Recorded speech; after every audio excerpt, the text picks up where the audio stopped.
Jean's story is an endearing one. Hearing what they thought was a kitten crying, two children playing nearby ran down a lane to investigate and found instead a baby girl.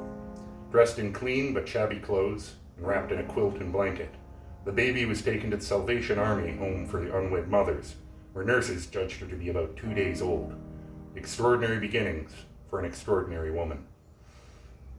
The baby found on August 9th, 1931, during the Great Depression, was named Jean Roy, after the children who found her. Later, a judge named her Jean Margaret Lang and made her a ward of the Children's Aid. That baby grew up to be my grandmother. She was adopted by Daniel and Gertrude McRae about a year later when an agent from the Children's Aid took her door to door in search of her adoptive parents. Jean grew up on a farm in rural Saskatchewan, adored by her older parents and a plethora of doting aunts, uncles, and cousins. She spent time each summer and winter vacationing with them both in Ontario and Victoria, BC. She was a lifetime lover of cats and all living things, and boasted having 14 barn cats as a child. Her own home was scarcely ever without a cat, and she boasted a huge collection of cat ornaments, clothing, cups, jewelry, and magnets. It was in New Osgood at the age of 10 that she first met the love of her life. He was 9, and although they got to a rocky start, she said he teased her relentlessly. By the time she was 14, she knew she was in love. Together they told many memories of pranks, dances, lifetime friends, hardships, and prairie adventures. In 1952, Dan and Gertie moved to Ontario after selling the family home. And although at the age of 18 she struggled with leaving the life and friends she knew, she made the difficult choice to follow them a few months later. This decision was made easier when my grandfather Clifford decided to join her. Marrying in November of 1953, the two worked at Peerless Textiles in Collingwood, where they would meet many lifelong friends. Jean considered her family one of the greatest accomplishments and was excited to start a family and to finally meet her first blood relatives. She had always dreamed of having 8 children, 4 boys and 4 girls. She got off to a great start with the 4 boys, but fell a little short in the girls' department.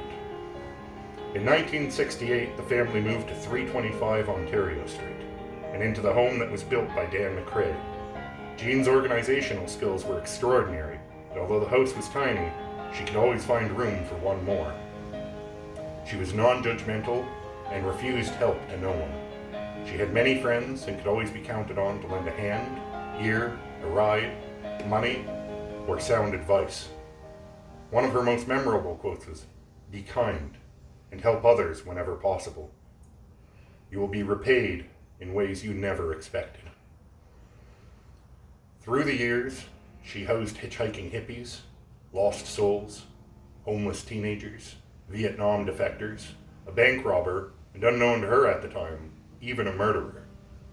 As if being a stay-at-home mother to 5 didn't keep her busy enough, she was a successful Avon representative for over 40 years and was proud to be a lifetime member of the Home and School Association, where she volunteered at Connaught Public School for 28 years.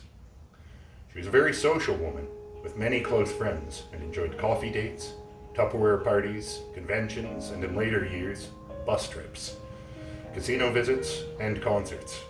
She and my grandfather enjoyed bar hopping and Saturday night dances or card games with friends, and each summer packed the car with kids and luggage and made the drive back to Saskatchewan to visit family and friends.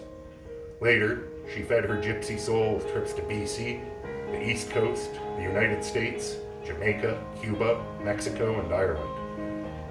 One of her favorite adventures was a 5-week solo trip to Australia when she was 75. She was kind, adventurous, spirited, and wise.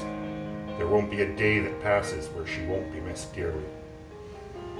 Jean admitted on many occasions that she was happy with her life, and claimed she had no hard feelings towards her birth mother, and considered that she had given her the greatest gift of all, the gift of life.